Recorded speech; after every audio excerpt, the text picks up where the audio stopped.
Welcome to NCERT Habibi. तो कैसे हैं आप सब लोग? मैं उम्मीद करती हूँ कि आप सभी बहुत अच्छे होंगे। और हम लोगों ने एक नई शुरुआत की है और वो आपको पता है। आप मुझे जल्दी से बताएंगे कि हमने क्या शुरुआत की है। भाई हमने शुरुआत की क्लास 8th की न्यू एनसीईआरटी, ठीक है। और हमने किताब उठाई है सामाजिक विज्ञान की, समाज का अध्ययन भारत और उससे आगे। पहले चैप्टर का नाम है अध्याय नंबर 1, प्राकृतिक संसाधन एवं उनका उपयोग। ठीक है, तो हम पढ़ रहे हैं प्राकृतिक संसाधन एवं उनको उपयोग। लेकिन मजे की बात यह है कि हम इसके 2 पार्ट ऑलरेडी कर चुके हैं, तो पहले जाके आप वो देखिए। और ये है पार्ट नंबर 3। ठीक है, तो आज की इस वीडियो में हम अपने चैप्टर को आगे बढ़ाएंगे। एनसीईआरटी ने क्या फरमाया है, देखिए ये है न्यू एनसीईआरटी, तो हम इसलिए एनसीईआरटी की पीडीएफ से पढ़ रहे हैं। एक एक वर्ड को अच्छे से समझते हुए हम पढ़ रहे हैं। आपको पिछली क्लास देख करके पता चली गया होगा। ठीक है, तो आज के वीडियो में हम जो देखने वाले हैं, आगे का अपना जो सफर है उसको हम आगे बढ़ाते हैं बिना टाइम वेस्ट किए। ठीक है, तो देखिए हम लोग जो है वो संसाधन के बारे में हम पढ़ चुके थे। अनवीकरणीय संसाधन होते हैं, नवीकरणीय संसाधन होते हैं। इसके अलावा संसाधन जितने भी आधार पर हम वर्गीकरण करते हैं, ठीक है, कि कहाँ से उनकी उत्पत्ति होती है उस आधार पर हम करते हैं। ठीक है, ऊर्जा के स्रोत के आधार पर हम करते हैं। तो बहुत सारे थे जो हम पिछली क्लासेस में पढ़ चुके हैं। ठीक है, तो हमारा लास्ट क्लास में यहाँ तक हो गया था। अनवीकरणीय संसाधन के बाद ये जो कुछ क्वेश्चंस थे ये सब कुछ हमने कर लिए थे। ठीक है, अब आज हम स्टार्ट करने वाले हैं प्राकृतिक संसाधनों का वितरण और इसके निहितार्थ। अब ये क्या चीज है भाई, तो पढ़ के देखते हैं तभी तो पता चलेगा क्या चीज है। तो चलिए स्टार्ट करते हैं। प्राकृतिक संसाधन के बारे में पढ़ने के बाद, प्राकृतिक संसाधनों का वर्गीकरण पढ़ने के बाद अब हम आ गए हैं किस पर? वितरण पर। अब हमें क्या पढ़ना है बच्चों? प्राकृतिक संसाधनों का वितरण। वितरण का मतलब आप समझ रहे हो ना, बांटना, कि किसको कितना मिला। ठीक है, कहां पर कितने संसाधन पाए जाते हैं, प्रकृति ने किसको कितने संसाधन दिए हैं, वो चीज हम देखेंगे। ठीक है, इसके अलावा हम इसके निहितार्थ पढ़ने वाले हैं। अब हम देखते हैं प्राकृतिक संसाधन जो है वो हमारी पृथ्वी पर यहाँ तक कि देशों के भीतर भी समान रूप से वितरित नहीं है। तो ये जो है यहाँ पर अब एक एक लाइन आपको अच्छे से समझनी है। ठीक है, प्राकृतिक संसाधन हमारी पृथ्वी पर, ठीक है, और यहाँ तक कि देशों के भीतर भी समान रूप से वितरित नहीं है। पूरी पृथ्वी आप देख लो, ठीक है, पूरी प्रकृति आप देख लो, वहां पर आपको संसाधन जो है वो समान रूप से नहीं मिलेंगे। सभी जगह पर आपको बराबर कोयला नहीं मिलेगा, सभी जगह पर आपको बराबर सोना चांदी, कोई भी खनिज संसाधन है, पेट्रोल है, नदियां हैं, पानी है, समुद्र है, ये जो सब चीजें हैं ये बराबर नहीं मिलती है। ये प्रकृति का असमान वितरण होता है। ठीक है, अब देखिए यह असमान वितरण जो है वो मानव बस्तियों, व्यापार प्रतिरूपों और अंतरराष्ट्रीय संबंधों तथा संघर्षों को भी आकार देता है। अब यहाँ पर थोड़ा सा समझना, ये जो संघर्ष है और ये जो असमान वितरण है, ठीक है, इसको हम पहले एक छोटे से एग्जाम्पल के साथ समझते हैं, तब आपको ये जो लाइन है बहुत अच्छे से समझ में आ जाएगी। ठीक है, यहाँ पर मैं बना रही हूँ कुछ थोड़ा सा, तो एक बार देखना आप लोग।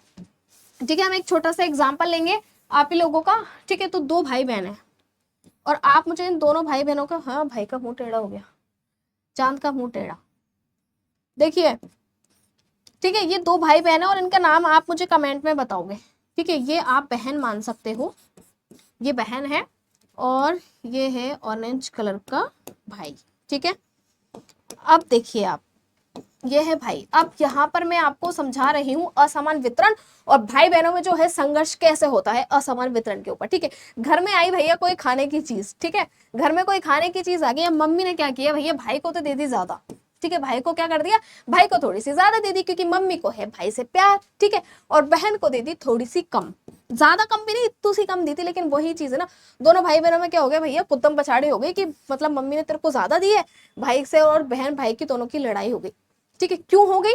क्योंकि असमान वितरण था भाई। मम्मी को जो है बराबर देनी चाहिए थी ना। फसाद की जड़ कौन है बच्चों? मम्मी है। मम्मी को ऐसा नहीं करना चाहिए था, लेकिन भैया ठहरा मम्मी का लाडला। ठीक है, अब बहन बोलती है चल कोई ना, मेरा भी टाइम आएगा। ठीक है, अब दोनों बहन भाई जाते हैं पापा के पास, पापा से मांगते हैं ये पैसे। ठीक है, पापा से ये चीज खाने के पैसे दे दो, कि पापा पैसे दे दो चीज खाने के लिए। पापा ने क्या किया, भाई को तो दिए 10 रुपए, ठीक है, और बहन को दे दिए 20 रुपए। फिर बहन ने बोला ले अब देख तू। ठीक है, अब यहाँ पे भी वही चीज है, असमान वितरण। मम्मी ने भी असमान वितरण किया और पापा ने भी क्या किया, असमान वितरण। तो फिर क्या हुआ, फिर संघर्ष हो गया दोनों भाई बहनों में। ठीक है, फिर लड़ाई हो गई। तो ये जो असमान वितरण है ना, अब 2 भाई बहनों में आप ये सोचिए कि एक छोटे से घर में जब 2 भाई बहनों में इतने से असमान वितरण पर इतनी बड़ी लड़ाई हो गई, तो जब प्रकृति ने, ठीक है, प्रकृति ने जब असमान वितरण दिए, ठीक है, तो फिर क्या हुआ, देशों में लड़ाई होना शुरू हुई। और इसका सबसे अच्छा एग्जाम्पल हम अभी का जो युद्ध हुआ है, ठीक है, अभी जो अंतरराष्ट्रीय युद्ध चल रहा था ईरान में, इसराइल में, अमेरिका में, तो वो किस चीज पर आ गया वो युद्ध? तेल के ऊपर, क्योंकि ईरान के पास है बहुत सारे तेल के भंडार, क्योंकि वो प्रकृति ने उसको दिए हैं, वो प्रकृति के द्वारा दिए गए संसाधन है। अब ईरान और मतलब अमेरिका और इसराइल ये लोग क्या चाहते हैं कि हम इस पर अपना कब्जा करें। तो जिस भी देश के पास प्राकृतिक संसाधन है और जो देश ताकतवर होता है वो सोचता है कि इस पर मेरा अधिकार होना चाहिए। तो इस वजह से जो प्रकृति का असमान वितरण है, अब अगर ऐसा होता कि बराबर ही तेल अमेरिका के पास भी उतना ही तेल होता और ईरान के पास भी उतना ही तेल होता, तब अमेरिका को इतनी जरूरत नहीं पड़ती शायद कि वो हम उस पर कब्जा करें ईरान के तेल पर भी। लेकिन अमेरिका के पास उतना नहीं है और ईरान के पास बहुत सारे भंडार है, तो इसलिए अमेरिका चाहता है कि ईरान पर मैं कब्जा करूं। क्यों? क्योंकि वो है असमान वितरण। तो ये जो असमान वितरण है ना, ये बनता है संघर्षों का कारण। आ गई ये लाइन समझ में अच्छे से? ठीक है। प्राकृतिक संसाधनों पर नियंत्रण पाने के लिए अनेक युद्ध भी लड़े गए हैं और आज भी लड़े जा रहे हैं। और इसका एग्जाम्पल वही है फिर से कि जो ईरान, अमेरिका और इसराइल के बीच में हुआ, उसमें बहुत सारे देश भी कूदे थे आपस में, वो तेल के ऊपर जो हुआ था। ठीक है, तो ये जो था कि प्राकृतिक संसाधनों का वितरण, तो अभी हमने असमान वितरण को समझ लिया है अच्छे से। बात आ गई समझ में? आगे चलते हैं। अब देखिए यहाँ पे क्या है, यहाँ पे देखिए एक डायग्राम है। ठीक है, हमारे इंडिया में कहाँ पर कौन कौन से संसाधन पाए जाते हैं। तो सबसे पहले आप यहाँ पर संकेत देखिए। ठीक है, यहाँ पर जो आपको ब्लैक से दर्शाया गया है ना, इसमें वो क्या है? कोयला है। ठीक है, और ये जो येलो कलर का साइन आपको जहाँ पे भी दिखेगा वो क्या है? तेल है। मैं इसको थोड़ा सा और जूम करती हूँ अगर आपको दिख रहा हो तो, ये देखिए। और ये पिंक कलर का है, ये क्या है बच्चों? ये है लौह अयस्क। और ये जो ऑरेंज है ये क्या है? बॉक्साइट। ठीक है, ऑरेंज क्या है? बॉक्साइट है, पिंक लौह अयस्क है, और येलो कलर का जो साइन है वो तेल के लिए है, और ब्लैक जो है वो किसके लिए है? कोयले के लिए। ठीक है, तो हम एक बार इसको देख लेते हैं। ये देखिए महत्वपूर्ण खनिजों का वितरण, ठीक है, भारत में। अब यहाँ पर आप देखिए, तो पीला जो साइन था वो किसको दर्शा रहा था? तेल को। तो यहाँ पे देखिए, ये गुजरात में ये कलोल है। ठीक है, यहाँ पर अंकलेश्वर, बसीर, मुंबई हाई, ये सब जो है ये है तेल के भंडार। ठीक है, बाकी अगर हम यहाँ पर ये पिंक वाले की बात करें, रत्नगिरी, गोवा, ठीक है, चिकमंगलूर, चित्रदुर्ग, बेल्लारी के, कुद्रेमुख और तुमकुरू और नेवली, ये भाई साउथ के नाम है, ये अजीब से ही नाम होंगे। ठीक है, ये क्या है? सब लौह अयस्क। ठीक है, इसके अलावा लौह अयस्क कहाँ पर है? बेलाडीला में है, यहाँ पर चंद्रपुर में है, दुर्ग। ठीक है, ये मयूरभंज, गोवा। अब आ जाता है कोयला। कोयला अगर हम देखें तो सिंगरेनी। देखिए भारत में कोयला जो है वो बहुत कम है। आप यहाँ पे देखिए लौह अयस्क अच्छी खासी मात्रा में है, तेल भी बहुत कम है। ठीक है, तेल सिर्फ हमको यहाँ दिखाई दे रहा है। और कोयले की हम बात करें तो कोयला सिर्फ 3-4 जगह पे है। ठीक है, एक तो नेवली में है, एक है सिंगरेनी में, और इसके अलावा तालचेर में, और एक कोरबा में। ठीक है, फिर हम बात करें बॉक्साइट की, तो बॉक्साइट भी बहुत कम है, कोरापुट, बिलासपुर, अमरकंटक और कटनी। तो ये इस तरीके कोयला यहाँ भी है, रानीगंज में, ठीक है, और बोकारो में और झारिया में। लेकिन यहाँ पर आप है ना थोड़ा सा इसको अच्छे से गौर से देखो, ये देखिए कि सबसे कम जो है ना, सबसे कम कौन सा खनिज, मेरे को तो तेल यहाँ दिख रहा है। तेल के साइन जो है केवल 4 साइन दिख रहे हैं मेरे को तेल के यहाँ पे। तो यहाँ पे ना देखिए तेल जो है, तेल की भारी मात्रा में कमी है। ठीक है, भारत में। ठीक है, इसके अलावा जो है लौह अयस्क काफी सारे हैं हमारे पास, कोयला भी है अच्छा खासा, और बॉक्साइट भी जो है इसके भी 4 ही क्षेत्र हैं। ठीक है, तो यहाँ पे ये हो जाता है महत्वपूर्ण खनिजों का वितरण। अब यहाँ पे देखिए क्या है हमारे पास, अगला टॉपिक हम देखते हैं।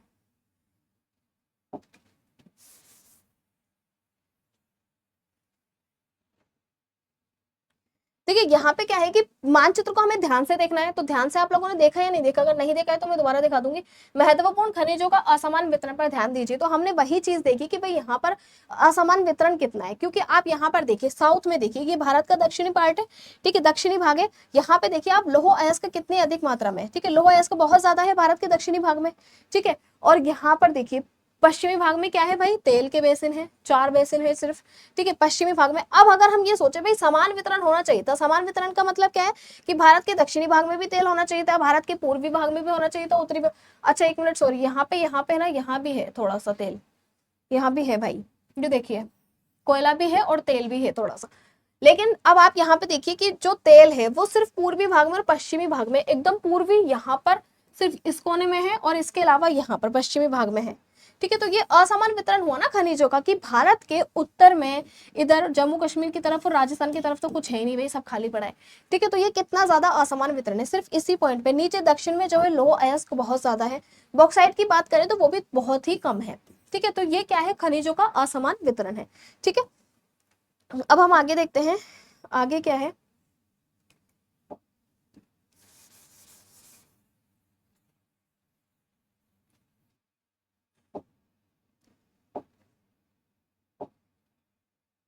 तो ये हमारा हो गया कि हमने खनिजों का क्या किया है भाई, असमान वितरण को देख लिया है, इसलिए आपका काम हो गया है, आप निकलिए यहाँ से। अब हम देखते हैं आगे। प्राकृतिक संसाधनों के निकट स्थित उद्योग स्थानीय लोगों के लिए आजीविका के अवसर जो है वो क्या करते हैं, सृजित करते हैं। ये बात तो हमें पता है कि भाई प्राकृतिक जो संसाधन है वो जिस भी क्षेत्र में पाए जाएंगे तो ऑब्वियस सी बात है ना कि उन लोगों के लिए वो आजीविका का साधन बनेंगे। ठीक है। वो लोग वहां से क्या करेंगे, उससे पैसा कमाएंगे। ठीक है। उनके आसपास बस्तियां जो है वो विकसित हो जाती हैं। आप कहीं भी आप ये सोचिए, प्राकृतिक संसाधन है ना, जैसे लोगों को अगर ये पता चल जाए ना कि भाई इस क्षेत्र में कोयला है, तो लोग क्या करेंगे, यहाँ पर इस कोयले को निकालने का प्रयास करेंगे, इन खनिज संसाधनों को प्राप्त करने का प्रयास करेंगे। और फिर धीरे धीरे क्या होता है कि वो लोग वहीं पर रहने लग जाते हैं, और जब रहने लग जाते हैं तो क्या हो जाता है, बस्तियां विकसित हो जाती हैं। ठीक है। फिर क्या होता है, दूसरे के लिए भी आर्थिक अवसर बढ़ते हैं। अब जब बस्तियां विकसित हो गई हैं तो ऑब्वियस सी बात है कि वहां पर फिर बिजनेस होगा उन प्राकृतिक संसाधनों से, तो उनको क्या होगा बच्चों, आर्थिक अवसर जो है उनके लिए वो बढ़ेंगे। ठीक है। क्योंकि प्राकृतिक संसाधन है तो उनके लिए क्या मिलता है, उनके लिए बिजनेस करने का एक सुविधा उनको मिल जाती है। ठीक है। फिर क्या है, जीवन की गुणवत्ता में सुधार लाने वाली आधुनिक सुविधाएं सुलभ होती हैं। ऑब्वियस सी बात है कि भाई बिजनेस होगा, उनके आर्थिक अवसर उनको मिलेंगे तो उनके जीवन की गुणवत्ता में सुधार आएगा। ठीक है। हालांकि इन लाभों के साथ अल्पा अवधि और दीर्घ अवधि दोनों ही स्तरों पर मूल्य चुकाना पड़ता है। अब हमें लाभ तो मिल रहा है, हम प्राकृतिक संसाधनों से बहुत सारा फायदा उठा रहे हैं, लेकिन कभी कभी क्या होता है कि हमें इनका मूल्य चुकाना पड़ता है। हमारे पास विश्व भर से ऐसे उदाहरण हैं जहां संसाधन संपन्न क्षेत्रों में रहने वाले लोगों को ऐसी सुविधाओं के लिए अपने घरों से विस्थापित भी होना पड़ा है। ठीक है। तो ऐसी बात नहीं है कि सब कुछ बस मजे ही मजे में चल रहा है, बढ़िया हम तो रह रहे हैं और संसाधनों का उपयोग कर रहे हैं और कुछ भी खराब नहीं होने वाला, ऐसा कुछ भी नहीं है। ऐसे काफी सारे उदाहरण हैं जहां पर संसाधन संपन्न क्षेत्र है कि उस क्षेत्र में बहुत अधिक संसाधन है, उसके बाद भी लोगों को वहां से क्या होना पड़ा है, विस्थापित होना पड़ा है, अपने घरों को छोड़ना पड़ा है। ठीक है। आगे देखते हैं क्या है।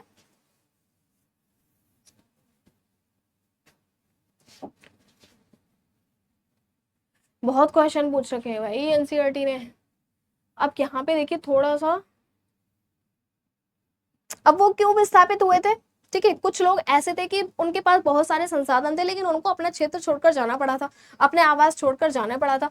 कुछ मामलों में उनके पावन स्थान जो थे वो संकट में आ गए थे, जिससे जो है वो संघर्ष की स्थिति उत्पन्न हो गई थी। अब इस लाइन को आप अच्छे से समझिए, जो अभी हमने पीछे लाइन पढ़ी है, कि ऐसा क्यों हुआ था कि संसाधन बहुत अधिक मात्रा में और फिर भी लोग जा रहे हैं। ठीक है। तो वही भाई जो अभी संघर्ष चल रहा था ईरान का और अमेरिका का, तो कितने सारे लोगों को विस्थापित होना पड़ता है ना उस युद्ध में। वो क्यों होता है, आंतरिक संघर्ष की वजह से, कि भाई संघर्ष की जब स्थिति आ जाती है ना, फिर लोग क्या करते हैं, भागते हैं इधर से उधर, क्योंकि लड़ाई हो गई है दो ताकतवर लोगों में, वो चाहते हैं कि हम इस पर कब्जा करेंगे। तो जो लोग हैं ना रहने वाले, उन पर, उनकी आजीविका पर बहुत बुरा असर पड़ता है, तो इसलिए उन लोगों को घर छोड़ करके जाना पड़ता है। तो ये बात आई होप आपको समझ में आ गई होगी। ठीक है। अब देखिए, राष्ट्रीय और अंतरराष्ट्रीय व्यापार प्राकृतिक संसाधनों की भौगोलिक स्थिति पर निर्भर करता है। ये बात तो है कि भाई जितने भी व्यापार हो रहा है पूरी दुनिया में, वो किस पर निर्भर करेगा, वो करेगा प्राकृतिक संसाधनों की भौगोलिक स्थिति पर। ठीक है। किस पर निर्भर करेगा, भौगोलिक स्थिति पर। मानव ज्ञान और कौशल के संयोजन से वुड्स स्टील जैसे विलक्षण उत्पाद तैयार किए जा सकते हैं। जैसा कि हम जानते हैं कि व्यापार ने भारत में बड़े साम्राज्यों के विकास को गति दी थी। ठीक है। तो यहाँ पर इस लाइन को हम समझेंगे। देखिए, अगर हमारे पास बहुत अधिक मात्रा में संसाधन है, लेकिन अगर हमारे पास स्किल नहीं है उसको यूज करने का, हमारे पास कोई नॉलेज नहीं है, हमें पता ही नहीं है कि यार क्या काम आ सकता है और हम क्या कर सकते हैं, इसका यूज हम कैसे कर सकते हैं और किस लिए कर सकते हैं, तो किस मतलब का है वो। तो वही चीज है कि मानव ज्ञान और कौशल के संयोजन से, अब हमें पता तो है कि भाई हमारे पास चलो स्टील आपको मिल गई कहीं पे, ठीक है, लेकिन मानव के ज्ञान से और कौशल से हमको वुड्स स्टील जैसे विलक्षण उत्पाद तैयार करने को मिले थे। वुड्स स्टील क्या होता है, एक स्ट्रॉन्ग स्टील होता है, ठीक है, जो कि बनाया जाता है, उद्योगों में तैयार किया जाता है। अब अगर ज्ञान नहीं होता, कौशल नहीं होता, तो वो स्टील ऐसे ही पड़ा रहता, लेकिन यहाँ पर जो है स्किल का भी यूज किया गया, ज्ञान का भी यूज किया गया और बना दिया वुड्स स्टील। ओके भाई, जैसा कि हम जानते हैं कि व्यापार ने भारत में बड़े साम्राज्यों को विकास की गति दी थी, तो ये तो है। अगर हमारे भारत में व्यापार होगा या किसी भी देश में कहीं पे भी व्यापार होगा तो भारत में बड़े साम्राज्य जो थे वो बने थे, ठीक है। उन सबको क्या मिली थी बच्चों, गति मिली थी। अब यहाँ पे देखिए ब्रह्मपुत्र नदी का साझा जल, ठीक है, ये ब्रह्मपुत्र नदी है, आपको दिख रही है, ये देखिए यहाँ पे ब्रह्मपुत्र नदी आ रही है। ब्रह्मपुत्र नदी का जो जल है ना बेसिकली कहाँ पर होता है, ये अरुणाचल प्रदेश, ठीक है, अरुणाचल प्रदेश को मैं लिख रही हूँ, एपी, अरुणाचल प्रदेश और असम, इन 2 राज्यों से होकर के ये बहती है ब्रह्मपुत्र। इसके अलावा और भी राज्यों से बहती है और यहाँ से ये बहती हुई कहाँ निकल जाती है, बांग्लादेश में। तो भारत में भी ये बह रही है, ठीक है। इसके अलावा ये निकल जाती है किसमें, बांग्लादेश में। अब क्या है कि भाई ये तो प्राकृतिक संसाधन है ना, हम ऐसा तो नहीं कर सकते कि नहीं भाई हम तो ब्रह्मपुत्र नदी का पानी जो है वो हमें यूज करेंगे, बांग्लादेश में नहीं जाने देंगे। ऐसा नहीं होता है, चीजें क्या है बच्चों, साझा करनी पड़ती है। तो इस तरीके से जो प्राकृतिक संसाधन होते हैं वो साझा भी किए जाते हैं, 2 राज्यों के बीच किए जाते हैं, 2 देशों के बीच भी साझा किए जाते हैं। बात आ गई यहाँ तक समझ में। तो ये है ब्रह्मपुत्र नदी का साझा जल, ठीक है। अब देखें, आइए पता लगाएं, ये क्या पता लगाने के लिए बोल रहे हैं, देखते हैं। सबसे पहला क्वेश्चन है, किन्हीं 2 प्राकृतिक संसाधनों का चयन कीजिए। हमने क्या करना है, 2 प्राकृतिक संसाधन लेने हैं, आप कोई भी ले सकते हैं, सोना ले लो, चांदी ले लो, ठीक है, तांबा ले लो, कोयला, पेट्रोल, जो भी आपका मन करे। किन्हीं 2 प्राकृतिक संसाधनों का चयन कीजिए, भारत के विभिन्न भागों में उनकी उपलब्धता के विषय में जानकारी एकत्र करना है। मतलब हमने पहले तो क्या करना है, 2 संसाधन चूज करने हैं, उसके बाद हमने ये देखना है कि ये भारत में कहाँ कहाँ पर पाया जाता है, ठीक है, उन्हें हमने मानचित्र पर अंकित करना है और उनके वितरण के बारे में हमने क्या देखा, उनसे जुड़ी आर्थिक गतिविधियां जो है वो किस प्रकार की है, ठीक है। पहला क्वेश्चन ये है, तो इसको मैं दिखा देती हूँ आपको एक बार। हमने चूज किया है कोयला और पेट्रोलियम, ठीक है। हमने क्या चूज किया है बच्चों, कोयला और पेट्रोलियम के हम बारे में देख लेते हैं। देखिए कोयला जो है, तो पहला क्या था कि भाई इसकी उपलब्धता कहाँ है, भारत में ये कहाँ कहाँ पाया जाता है। तो कोयले की अगर मैं बात करूं तो झारखंड, उड़ीसा, छत्तीसगढ़, पश्चिमी बंगाल और मध्य प्रदेश में ये जो है पाया जाता है कोयला, ठीक है। अब गतिविधियां क्या होंगी भाई, कोयला जो है, अब जिस क्षेत्र में भी कोयला पाया जाएगा तो कोयला किस चीज के लिए यूज आता है, लाइट बनाने के लिए, बिजली बनाने के लिए कोयला आता है, परिवहन में कोयले का हम यूज करते हैं, ठीक है, इस्पात उद्योग में हम जो है कोयले का यूज करते हैं। तो यहाँ पर आर्थिक गतिविधि का मतलब यही है कि कोयले से कौन कौन सी आर्थिक गतिविधियां होती है, ठीक है। बात आके यहाँ तक समझ में, मैंने यहाँ सब लिख रहा है, ठीक है। फिर उसके बाद है पेट्रोलियम, ठीक है। अब पेट्रोलियम कहाँ पाया जाता है, असम, गुजरात, राजस्थान, मुंबई, ठीक है, ये जो है पेट्रोल यहाँ पाया जाता है। अब पेट्रोलियम से जुड़ी हुई कौन सी गतिविधियां होंगी, तेल उत्खनन होगा, पेट्रोल है तो हम वहां से तेल, जहां भी पेट्रोलियम के संयंत्र है वहां से हम क्या निकालेंगे, तेल का उत्खनन करेंगे, ठीक है, पेट्रोल और डीजल का उत्पादन करेंगे। इसके अलावा हम पेट्रोकेमिकल उद्योग वहां पर खोलेंगे और पेट्रोल का सबसे बड़ा काम है परिवहन, इधर से उधर जाने का, ठीक है, जो कि हम गाड़ियों में यूज करते हैं। तो पेट्रोल के बिना क्या है भैया, कुछ भी नहीं है। आज की लाइफ में कोयले के बिना भी कुछ नहीं है, अगर बिजली नहीं होगी, लाइट नहीं होगी तो भी कुछ नहीं होगा, और पेट्रोल नहीं है तब भी कुछ नहीं है, ठीक है। चलो आगे चल लेते हैं।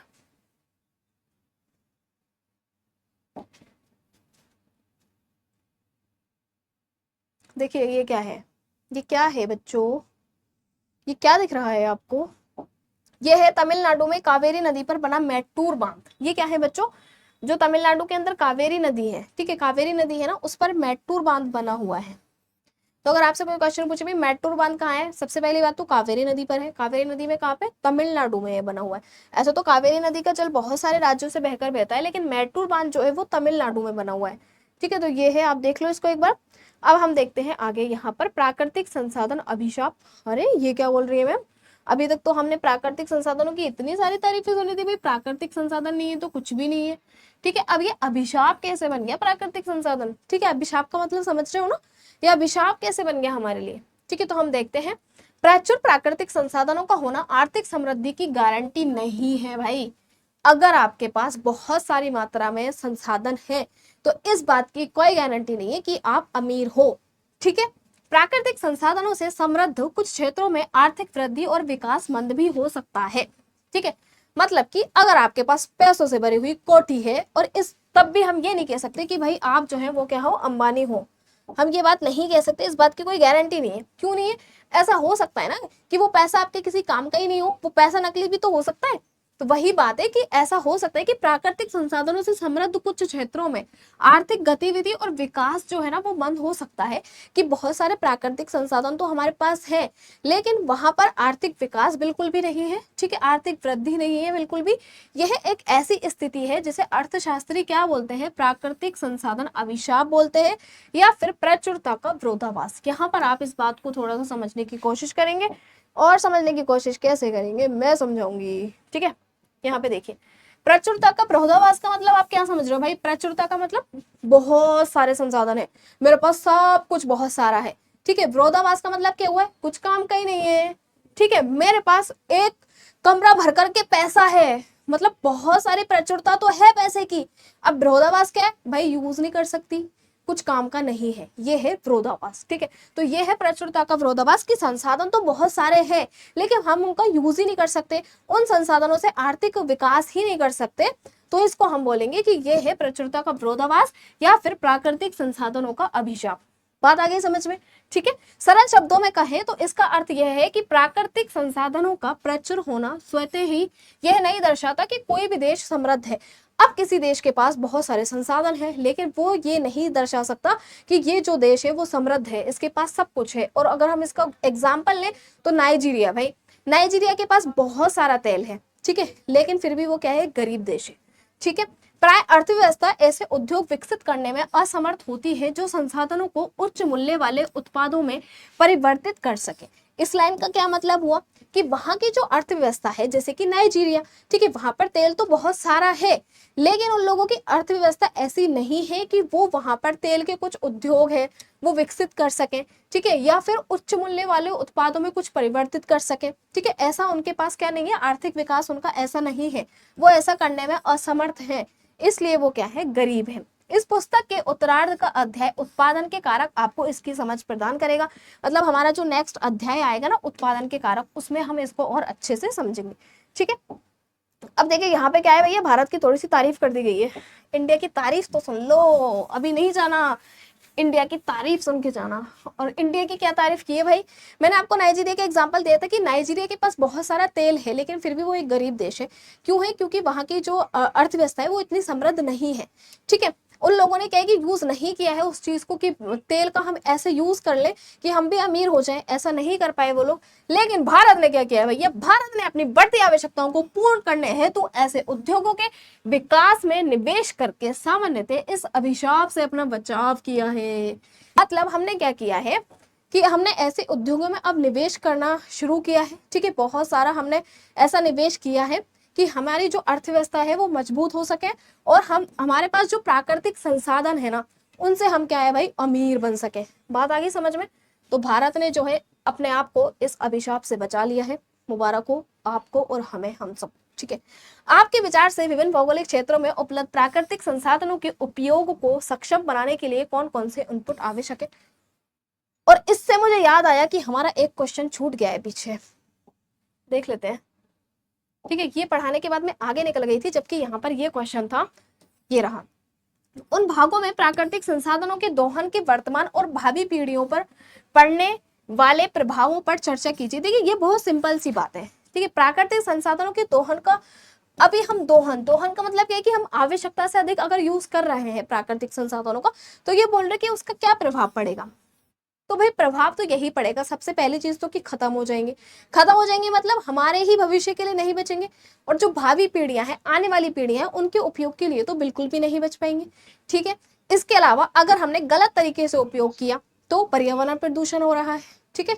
नदियों का जो जल है वो प्रदूषित हो रहा है, ठीक है। टेम्परेचर बढ़ रहा है, तापमान बढ़ रहा है, उसके भी बहुत ज्यादा प्रभाव पड़ रहे हैं।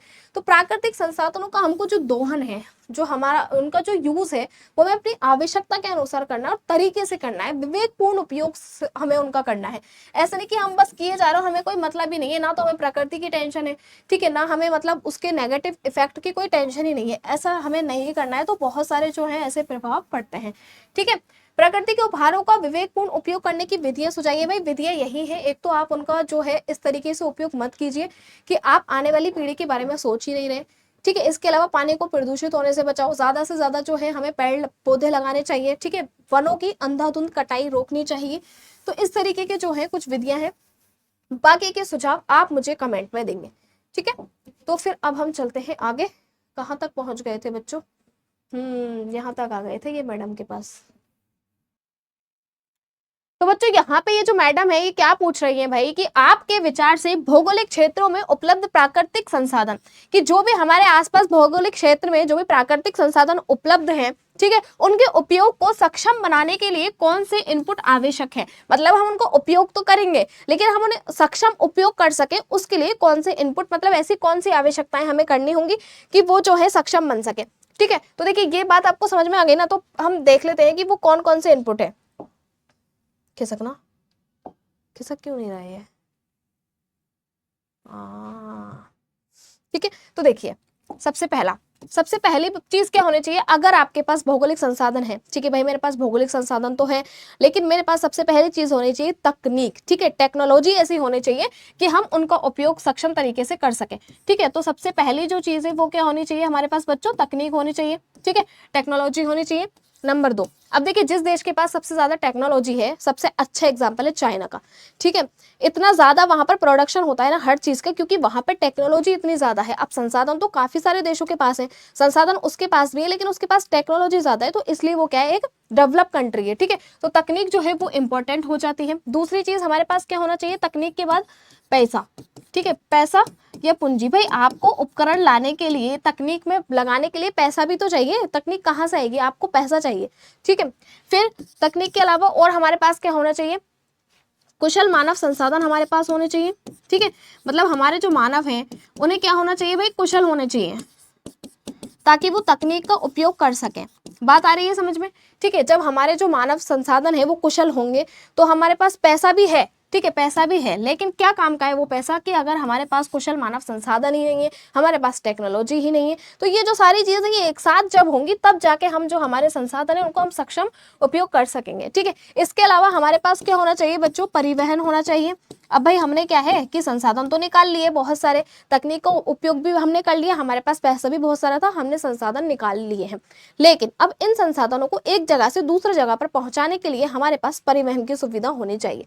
ठीक है, तो हमारे पास क्या होना चाहिए भाई, परिवहन होना चाहिए। इसके अलावा हमारे पास क्या होना चाहिए, ज्ञान होना चाहिए। ठीक है, कि हम उनका उपयोग जो है वो विवेकपूर्ण तरीके से कर सके। बात आ गई समझ में? ठीक है, अब देखते हैं आगे। यहाँ पे देखिए क्या है,